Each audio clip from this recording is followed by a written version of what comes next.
Uffiċjali tal-General Workers Union iltaqgħu ma' tmexxija tal-Istazzjon 1 quddiem in-notifika li tresqet quddiem l-Avukat tal-Istat u l-Primawla Ċivili biex tinfetaħ kawża kontra l-istazzjonijiet politiċi ta' pajjiżna. In-notifika tresqet mid-ditta legali ta' Andrew Borg Cardona u Peter Caruana Galizja għan-nom tal-Lavin Malta u Christian Perigin. It-tlieta filgħodu ġie diskuss kif fil-fatt fi ftit tal-jiem oħra l-Avukat tal-Istat mistenni joħroġ bit-tweġiba tiegħu għal din in-notifika li ma tweġiba tiddetermina jekk dan il-każ jibdix jinstema' quddiem il-qrati ta' pajjiżna. Fil-kummenti tiegħu tul din il-laqgħa, iċ-Chairman ta' One Jason Mikallef innota b'sodisfazzjon l-ispeditezza li wriet il-General Workers Union quddiem din it-teddida u sostna li ser ikun qed jiġġieled sal-aħħar dan l-attakk kontra l-libertà tal-espressjoni u l-pluralizmu tax-xandir f'Malta. Qal ukoll il-prijorità ewlenija f'din il-ġlieda favur id-demokrazija se jkunu wkoll il-mijiet ta' impjegati ta' One li ta' kuljum iwasslu l-aqwa prodott fuq il-mezzi tax-xandir kollha.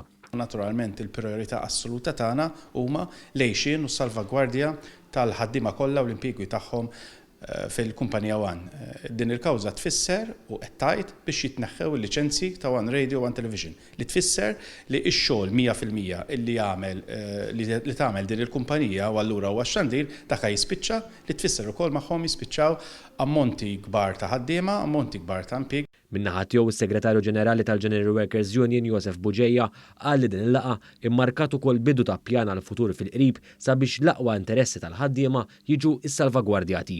Tinsiex li aħna għandna hawnhekk għandna ftehim kollettiv li ilu jinbena għal dawn l-aħħar 30 sena kundizzjonijiet tjiebu immensament minn meta beda u rridu nassiguraw li l-futur ta' daw il-ħaddiema u mhux biss il-ħaddiema tal-One imma din naraw ukoll is-suppliers kollha li hemm li jagħtu servizz il-One li hemm ħafna kumpaniji huma membri tagħna kif ħajjiġu affettwati minħabba din il-kawża u l-futur tal-impjieg tagħhom.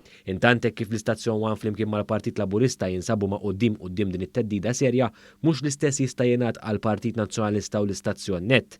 Fil-fatt l-Europarlamentari Nazzjonalista Roberta Mezzola urtat bil-kbir lil ħaddiema tal-Midja Nazzjonalista meta massit Lavin Malta li beda kruċjata kontra l-istazzjonijiet politiċi qalet li l-istazzjonijiet politiċi ma kellhomx ikunu hemm għal dejjem.